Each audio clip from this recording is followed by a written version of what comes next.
สวัสดีค่ะทุกคนเวลามาดักกระเล่นแล้วเนาะมือถือข่อยนะเนาะเอาเสียงลงแม่ก็เอาเสียงลงเอาไปเอาช้างมาแบบพี่น้องตรงดีๆนะตรงขวดนมนี่ตั้งติ๊กเดี๋ยวพี่น้องบ่แม่นไปอยากดูดเราอยากกอดอยากเหมือนกับว่าอะไรเป็นของรักของหวงอะไรสักอย่างมันบ่แม่นว่าแบบดูดขวดตลอดแต่มันบ่แม่นนะพี่น้องมันเป็นของรักของหวงเดี๋ยวเวลานอนเขาก็ต้องมานอนกอดแบบเป็นนางสั้นเด้อเอาไปตั้งคือกันกับเด็กหน่อยติดตุ๊กตานี่เนี่ยถ้ามักตุ๊กตาตัวใดก็สิติดอยู่หั่นว่าซั่นซะมันเป็นแนวนั้นมันบ่แม่นว่าอยากดูดกระดอกกระเดี่ยดอกกระ ดู ดิ่ กล้องดูยังปกติที่เราดูดกล่องปกติเอาคุณกวดนอนน่ะตัดปัญหาไปเลยดอกพี่น้องกินไม่แก้วก็สิว่าเรื่องอันน้องมะนาวไปถ่ายคลิปจนยายเนาะก็พูดพวกคอมเมนต์บางคนเขาก็เมนว่าข่อยไหนพ่อแม่เขาเลี้ยงลูกเขาว่าลูกเขาไม่กินอันนั้นไม่กินอันนี้เดี๋ยวสิอธิบายให้ฟังคนเป็นพ่อเป็นแม่น่ะย่อมดีกว่าคนอื่นย่อมหู้ดีลูกเจ้าของเป็นยังไงนี่ข่อยนี้ย่อมรู้ดีเด็กถ้าอยู่กับพ่อกับแม่มันจะเป็นเด็กอีกแบบหนึ่งเด้อจำไว้นะเขาจะเป็นพฤติกรรมอีกแบบหนึ่งคือเขาจะเอาแต่ใจถ้าพ่อแม่หาอะไรให้กินเขาก็จะกินบ้างไม่กินบ้างแต่ถ้าไปอยู่กับคนอื่นคือน้องมะนาวไปอยู่กับยายนี่ยายเราเห็นยังให้กินนั่งก็จะกินบัดเพราะว่าอะไรรู้ไหมย่านน้ำกินย่านเพราะบ่แม่นพ่อกับแม่คือการให้ดูดขวดนี่แหละถ้ายายบ่ให้ดูดก็คือบ่ได้ดูดก็บ่สามารถสิไปงอแงไปดินชักแงวได้แต่ว่าพ่อกับพ่อมาเท่าหรือว่าน้องกินไปเลยกินยุ่นกินไส้แก้วครึ่งแล้วเขาก็กินเลยวันนี้พ้นทุกท่ายย่ายก็เลยเอาไอ้มือไอ้เห็นแจ้งนอนแต่บ่ได้ดูดเนี่ยจับนอนไปเสือว่ะมันก็เป็นบางครั้งบางคราวมันเป็นบางครั้งเป็นช่วงของอารมณ์ของเด็กน้อยเฮาบ่สามารถสิไปรู้ได้หรอกว่าเขามักกินอันนี้เขาบ่มักกินอันนี้แต่ว่าคนที่รู้ที่สุดคือเป็นแม่ข่อยน่ะรู้ดีแม่ลูกข่อยนี่ถามว่ากินเนื้อบ่กินชิ้นแห้งบ่กินปูกินปลากินป่นกินลาบกินหยังบ่กินแต่กินแต่น้ำจำแต่น้ำหมู่ว่าในเราใส่แก้วหิวก็ยังกินเห็นบ่ล่ะว่าแต่ว่าอันอยากได้ขวดอยากเอาไปก่อนนอนแล้วว่าก่อนนอนซื่อเด็กน้อยคือกันกับอยู่น้ำคุณครูแหละไปโรงเรียนไปยังเขาคือฟังความคุณครูเพราะว่ามีเพื่อนทำคุณครูสอนยังเขาก็สอนไปตามกันเขาก็ไปตามกันเขามีเพื่อนมีภูงไปนำกันถ้าอยู่กับพ่อกับแม่นั้นมันเอาแต่ใจว่าซั่นซะมันไปอยากกินมันก็คือบ่กินคือมันห่วงเล่นห่วงเล่นมือถือคือจังซิละมาเล่นใช้มือถือนี่ถ้าอยู่กับยายก็บ่ได้เล่นการที่ว่าเอาลูกไปอยู่น้ำแม่น่ะคือแม่อย่างเราเห็นแม่มอสเราเห็นคลิปเราก็บ่มีใครกินข้าวเป็นหมู่เอาร้านไปอยู่น้ำเราก็สิได้มีหมู่ FC กับมักเบิ่งว่าซั่นซะอย่างน้อยเราก็บ่ได้อยู่เดียวดายผู้เดียวเราจุดประสงค์มันเด้อถ้าว่าเราอยู่น้ำแม่น่ะมันมีปัญหาน่ะก็สิบ่ได้เอาไปได้บัดนี้นะสิได้เอามาเบิ่งเองพี่น้องเอ้ยถ้ามันมีปัญหากับพวกคอมเมนต์พ่อแม่ปล่อยปากละเลยบ่สนใจเรื่องเรียนเรื่องการศึกษาลูกก็กูบอกมึง100,000 เถื่อแล้วเรื่องอธิบายเรื่องลูกกูนี้พอเทอมนี้กูก็จะเอากลับไปเรียนแล้วกูบอกมึงนะบอกมึงควรเอาหูฟังมั่งเอาใจใส่มั่งเวลาคำเบาของข่อยนะช่วยอย่าหาช่องทางมาหาเบาสกูกับผัวกูเสียหายสุบ่ต้องมาเดือดร้อนหรอกว่าลูกกูสิพัฒนาการซ่าหรือบ่ซ่าหรือจังใดเอาเป็นว่ามันใหญ่มากมันเว้าได้มันกินข้าวได้มันสามารถช่วยตัวเองได้พ่อบ่ต้องเอาหยังมากมายบ่ต้องไปตั้งกฎแต่ว่าลูกกูต้องเรียนสูงลูกกูต้องเก่งกว่าลูกคนอื่นลูกกูต้องเลิศต้องเพอร์เฟคบ่ดอกไปตามยถากรรมเรียนได้ฉันได้ก็เรียนแค่นั้นแหละบ่มีพ่อแม่คนใดดอกไปยังไงได้ลูกได้ดีนะสุดอยู่หั่นแต่ถ้าลูกมันบ่ได้ดังใจเฮาก็บ่สามารถสิไปกำหนดโชคชะตาได้คือข่อยนี่ข่อยสิมีความรู้ที่5เพียงเด้ป.2 ป.3 ก็คือจังซี่แหละ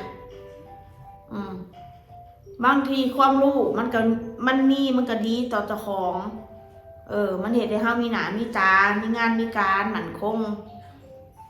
มีความรู้ค่ะบางคนถ้ามันบ่สนใจในการความรู้นะคือข่อยนี่ครอบครัวข่อยทุกข์ยากเรียนไปมันก็บ่มีประโยชน์คือข่อยอันนี้คือข่อยเด้อเขาไปเว้าสะพายอันนี้คือข่อยครอบครัวข่อยทุกข์ยากถ้าแม่นเขาสิตั้งใจเรียนแต่น้อยจนใหญ่จนจบเลยเขาก็เรียนได้แต่ข่อยคิดว่ากูเรียนไปก็บ่มีประโยชน์บ่มีผู้ใดสิมาดึงกูขึ้นไปอยู่บนดาวได้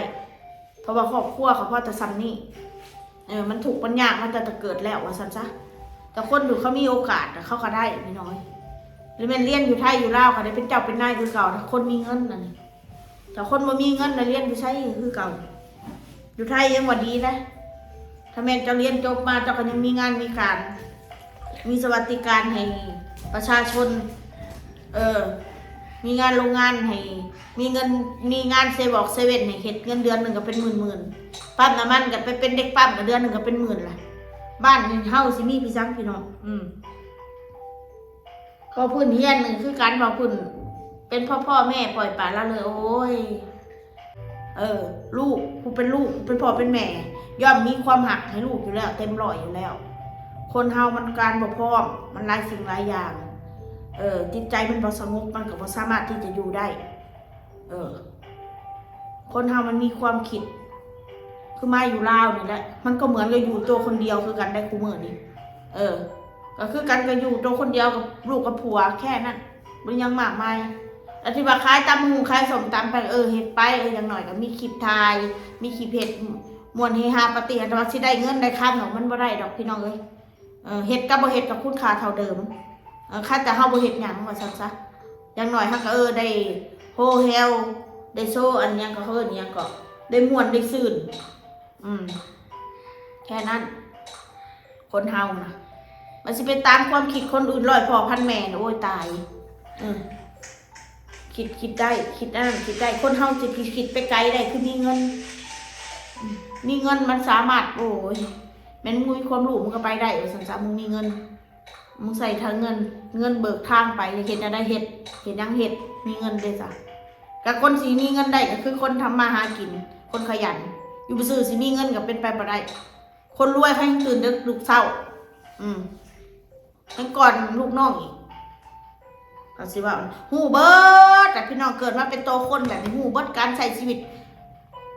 คนเฮานี่เวลาบ่มีน่ะมันมักจะเห็นสันดานคนกับหลายคน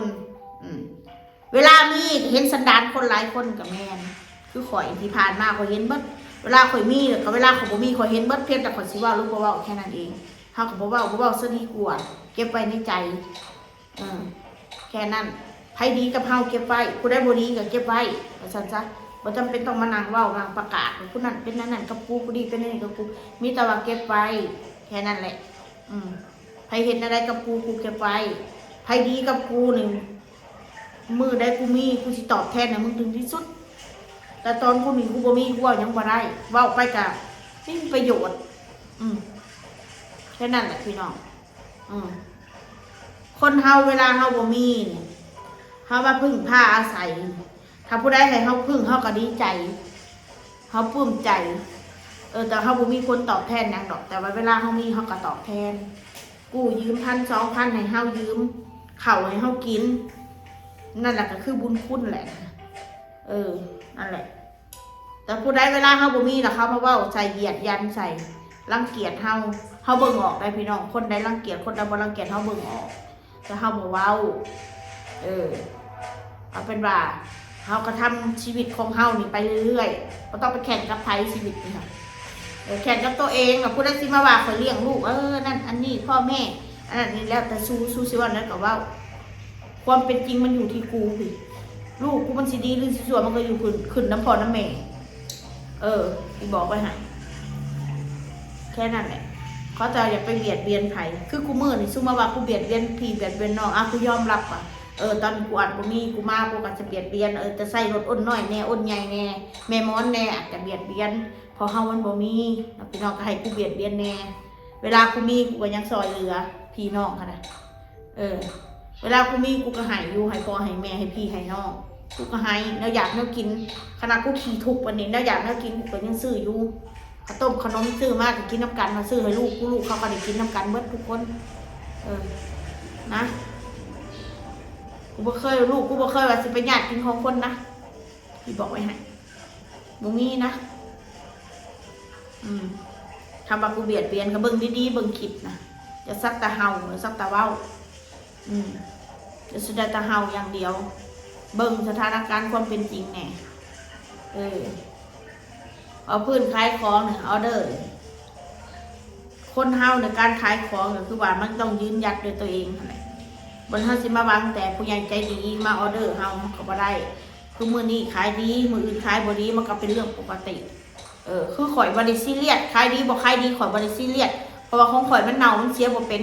ของมันเป็นของสดข่อยซื้อเพราะมือต่อมือพอขายบ่ได้มื้อนี้ขายมื้ออื่นก็เบิดของข่อยนะแค่นั้น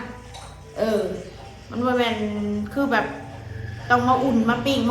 คือน้องอ้นน้อยมันต้องย่างขายมันเบิดเรือเขาต้องกินเองเอามาขายอีกมันก็แห้งมันก็แข็งขายบ่ได้เป็นเท่านั้นพี่น้องแต่มันก็เบิดคู่มือดอกของมันนะเขาบอกว่าในย่างหลายอย่างพอประมาณลูกค้ามากกันทั้งย่างของเขารอเอาแน่ว่าเป็นอย่างหน่อยมันก็บริเสียของเขาคือของข่อยมะฮุ่งซับหน่วยหนึ่งก็คือขายเบิดบ่เบิดกับตำกินมันเบิดบ่ให้มันเหลือว่าซั่นซะเอาโอเคสำนี้ล่ะพี่น้องว่าพูดนั่นแม่หมอเราร้านแปลนเฮ็ดคลิปแล้วก็อย่างเราก็อยากฮู้เลยว่ามันสิกินยังไงมันแม่นคือพ่อคือแม่มันเว้าบ่มันแม่นเด็กน้อยมันอยู่กับพ่อกับแม่มันแนวหนึ่งอยู่กับคนอื่นมันแนวหนึ่งของอันนั้นเจ้าก็สั่งหามอันนี้เจ้าก็สั่งหามเนาะพ่อแม่ก็บ่มี